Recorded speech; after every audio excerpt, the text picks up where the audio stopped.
Hi friends, welcome to விஏபி வஸ்னி channel. இன்றைக்கி என்ன பார்க்க போகிறோன்னா, டீ கடையிலாம் பன்னு விற்பாங்க. அந்த பன்னு நம்ம வீட்டில் எப்படி செய்யலாம் அப்படின்னு தான் பார்க்க போகிறோம். அவனே இல்லாமல் நம்ம வீட்லேயே நம்ம ரெடி பண்ணலாம். ஸோ எப்படி பண்ணலாம் அப்படின்றத வாங்க வீடியோஸ்குள்ளே போய் பார்க்கலாம். வீடியோஸை ஸ்கிப் பண்ணாமல் லாஸ்ட் வரைக்கும் பாருங்கள். அப்போ தான் நான் எப்படி பண்ணுறேன் தெரியும். என்னோட சேனலில் ஃபஸ்ட் டைம் பார்க்குறவங்க இருந்தீங்கன்னா சப்ஸ்கிரைப் பண்ண கொஞ்சம் கிளிக் பண்ணிக்கோங்க. பக்கத்தில் இருக்க பெல் ஐக்கானை கிளிக் பண்ணும்போது ஆல்ன்ற ஆப்ஷன் கொடுத்தீங்கன்னா நான் போகிற வீடியோஸை உங்களுக்கு ஆன் த ஸ்பாட்டில் வந்து சேரும். வாங்க வீடியோஸ்குள்ளே போகலாம். நாம் இன்றைக்கி ஈஸ்ட்டை யூஸ் பண்ணி தான் இந்த மாவு புளிக்க வைக்க போகிறோம். ஸோ அந்த மாவு புளிக்க வைக்கிறதுக்காக கடையில் நான் ஈஸ்ட் வாங்கி வந்திருக்கேன். டிபார்ட்மெண்ட் ஸ்டோரில் எல்லாமே நமக்கு அவைலபிளாக கிடைக்கும். 250 கிராம் நல்ல வெதுப்பான பால், 1 ஸ்பூன் ஈஸ்ட்டு, 1 ஸ்பூன் சர்க்கரை எடுத்திருக்கோம். நம்ம மூணையும் சேர்த்து நல்லா மிக்ஸ் பண்ணி நல்லா மாவு புளிக்க வைக்க போகிறோம். வெதுப்பான பாலை நம்ம சேர்த்துக்கலாம். சேர்த்ததுக்கப்புறம் 1 ஸ்பூன் ஈஸ்ட்டு சேர்த்துக்கலாம். ஈஸ்ட் எதுக்கு போடுறோன்னா, நம்ம போட்ட பால், நம்ம சர்க்கரை எல்லாமே நம்ம புளிச்சு நம்ம வரும். புளிச்சதுக்கப்புறம் பன்னு செஞ்சால் ரொம்ப சாஃப்டாக இருக்கும். அந்த ரீசனுக்காக நம்ம ஈஸ்ட்டு சேர்க்குறோம். ஸோ நல்லா ஈஸ்ட்டை போட்டு நல்லா மிக்ஸ் பண்ணிக்குவோம். வெதுப்பான பாலில் தான் சேர்க்கணும். அப்போ தான் ஈஸ்ட் நம்ம நல்லா ஒர்க் அவுட் ஆகும். இல்லைனா கொஞ்சம் ஒர்க் ஆகாது.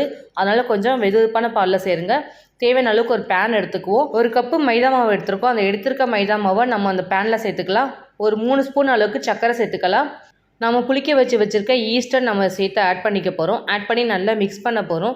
நம்ம போட்ட பால், நம்ம போட்ட மைதா மாவு ஈக்குவலைஸாக நம்ம போட்டு பிசையணும். சப்போஸ் உங்களுக்கு மாவு பத்தலைன்னா கொஞ்சம் மைதா மாவு கூட சேர்த்து கூட பிசைஞ்சிக்கலாம். ஸோ நல்லா ஃபுல்லாக மிக்ஸ் பண்ணிக்குவோம். நல்லா மிக்ஸ் பண்ண நம்ம சப்பாத்தி மாவு எப்படி பிசைவோமோ அதே மாதிரி நம்ம பிசைஞ்சு நம்ம இன்றைக்கி டீ கடை பண்ண ரெடி பண்ண போகிறோம். ஸோ அது மாதிரி நல்லா பிசைஞ்சுக்குவோம். கையில் நமக்கு மாவு ஒட்டும். ஸோ மாவு ஒட்டுதுன்னு சொல்லிட்டு நமக்கு சரியாக இல்லைன்னு நினச்சிக்காதீங்க. நம்ம பிசைஞ்சு வச்சுருக்க மாவை நம்ம கிச்சனில் இருக்க அந்த ஃப்ளோரில் போட்டு ஒரு 3 ஸ்பூன் அளவுக்கு நம்ம வீட்டில் பட்டர் வச்சுருப்போம். அந்த பட்டர் நம்ம யூஸ் பண்ணிக்கலாம். நார்மல் மோடில் வச்சு நம்ம பட்டர் யூஸ் பண்ணிங்கன்னா தான் கரெக்டாக இருக்கும். அப்போ தான் அவங்க பிசையும் போது நல்லா சாஃப்ட்னஸ் கொடுக்கும். ஸோ அந்த பட்டரை நம்ம போட்ட மாவை நல்லா அழுத்தம் கொடுத்து நல்லா பிசையணும். ஒரு 15 மினிட்ஸ் கிட்ட நல்லா பிசையணும். நம்ம பிசைய தான் நமக்கு சாஃப்ட்னஸ் வரும். அது வரைக்கும் நல்லா பிசையணும். நமக்கு எப்போ கையில் மாவு ஒட்டாமல் வருதோ அப்போ தான் நம்ம கரெக்டான பதத்தில் பிசைஞ்சிருக்கோன்னு அர்த்தம். அது வரைக்கும் நம்ம பிசைஞ்சிக்கிட்டே தான் இருக்கணும். ஸோ நல்லா ஃபுல்லாக பிசைஞ்சிக்கலாம். கையில் ஒட்டாமல் மாவு வரும்போது நம்ம ஸ்டாப் பண்ணிக்கலாம். அது வரைக்கும் ஃபுல்லாக நம்ம பிசைஞ்சிக்கிட்டே இருக்கணும். பிசையும் போதே நமக்கு தெரியும் கையில் மாவு சுத்தமாக நமக்கு ஒட்டவே ஒட்டாது, தனியாக நமக்கு வந்துடும். ஸோ இப்போ எனக்கு அது மாதிரி தனியாக வந்துருச்சு. நம்ம இப்போ மாவை எடுத்து நம்ம ஊற வச்சுக்கலாம். ஸோ ஒரு பேனில் நல்லா ஆயில் தடவிக்கலாம். ஃபுல்லாக தடவுனதுக்கப்புறம் நம்ம எடுத்து வச்சுக்க மாவை சேர்த்து அது மேலேயே கொஞ்சம் ஆயில் ஃபுல்லாக ஸ்ப்ரெட் பண்ணிக்கலாம். ஸ்ப்ரெட் பண்ணதுக்கப்புறம் ஈரத்துணியை நல்லா நனைச்சி ட்ரை பண்ணிவிட்டு நம்ம மைதா மாவு நல்லா காயாத அளவுக்கு நல்லா ஃபுல்லாக க்ளோஸ் பண்ணிவிட்டு ஒரு 1.5 ஹவர்ஸ் 2 ஹவர்ஸ் கூட வைக்கலாம். ஒன்றுமே ஆகாது. நல்லா நமக்கு ஊறி நமக்கு உப்பி வரும் புளிச்சு போய். ஸோ அந்த புளிச்சதில் பன்னு போட்டிங்கன்னா தான் நல்ல ஒரு டேஸ்ட்டு சாஃப்ட்னஸ் கிடைக்கும். அந்த ரீசனுக்காக தான் நம்ம துணியை போட்டு 1.5 ஹவர்ஸ் கிட்ட நல்லா ஊற வைக்கிறோம். ஃபஸ்ட்டு நம்ம போட்டதுக்கு இப்போவும் பாருங்கள் நல்லா டிஃப்ரென்ஷியேட் தெரியும். ஃபஸ்ட் நம்ம குவான்டிட்டி எப்படி இருந்துச்சு, இப்போ நமக்கு நல்லா புளிச்சு போய் நமக்கு ஊறி நமக்கு நல்லா புஸ்ஸுன்னு நமக்கு இருக்குது மாவு. திரும்பி மாவை நல்லா ஃபுல்லாக நம்ம மிக்ஸ் பண்ணி நல்லா பிசைய போகிறோம். நல்லா அழுத்தம் கொடுத்து நல்லா பிசைஞ்சிக்கலாம். பிசைஞ்சக்கப்புறம் ஒரு சாஃப்ட்னஸ் வரும். அந்த சாஃப்ட்னஸ்க்கு அப்புறம் நம்ம பால் ரவுண்ட் மாதிரி போட்டு எடுத்துக்கலாம். நமக்கு 2 விரலால் மாவை அழுத்தம் கொடுத்திங்கன்னா புஸ்ஸுன்னு நமக்கு பலூன் மாதிரி வரும். அப்படியே நம்ம அதை பிச்சு நல்லா ரோல் பண்ணி நம்ம ஒரு பிளேட்டை எடுத்து மாற்றிட வேண்டியது தான். இப்படி தான் நம்ம ஒவ்வொரு மாவையும் நம்ம இதே மாதிரி நம்ம பிரித்து நம்ம டிவைட் பண்ணி நம்ம எடுத்துக்க போகிறோம். பேக்கரியில் சாப்பிட்ற அதே ஃபீல் இருக்கும். நம்ம வீட்டில் பண்ணுற இதே பன்னில் நல்ல ஒரு டேஸ்ட்டும் இருக்கும். நல்லா சாஃப்டாகவும் இருக்கும். நம்ம எவ்வளோ நம்ம அதை ஹேண்டில் பண்ணி நம்ம சாஃப்டாக மாவு பிசைகிறோமோ நமக்கு அவ்வளோ அவுட்புட் கிடைக்கும். நம்ம உருட்டி வச்ச மாவுலலாம் ஆயிலை போட்டு ஃபுல்லாக நம்ம ஸ்ப்ரெட் பண்ணிக்க போகிறோம். அப்போ தான் நமக்கு பன்னு பண்ணும்போது நல்லா ஷைனிங்காக நமக்கு கிடைக்கும். இந்த ரீசனுக்காக தான் நம்ம மேலே ஃபுல்லாக ஆயிலை ஸ்ப்ரெட் பண்ணுறோம்.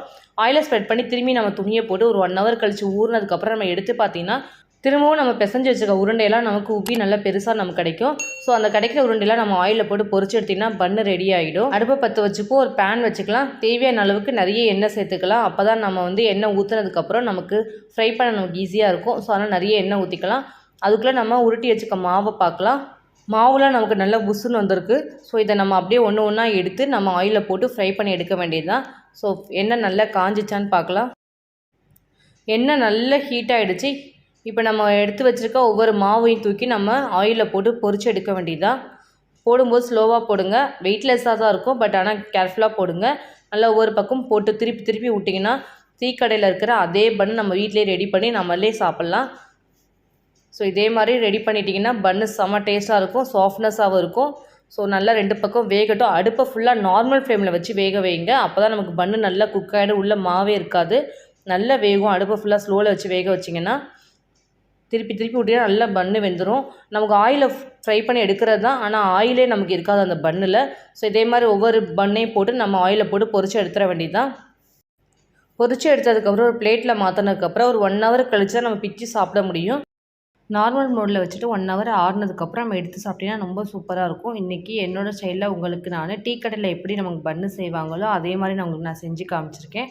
நீங்கள் இதே மாதிரி உங்கள் வீட்டில் ட்ரை பண்ணி பாருங்கள். ட்ரை பண்ணி பார்த்துட்டு டேஸ்ட் எப்படி இருந்துச்சுன்னு கமெண்ட் பண்ணுங்கள், லைக் பண்ணுங்கள், ஷேர் பண்ணுங்கள், சப்ஸ்கிரைப் பண்ணுங்கள். பக்கத்தில் இருக்கிற பெல் ஐக்கானை கிளிக் பண்ணிவிடுங்க. Thank you friends.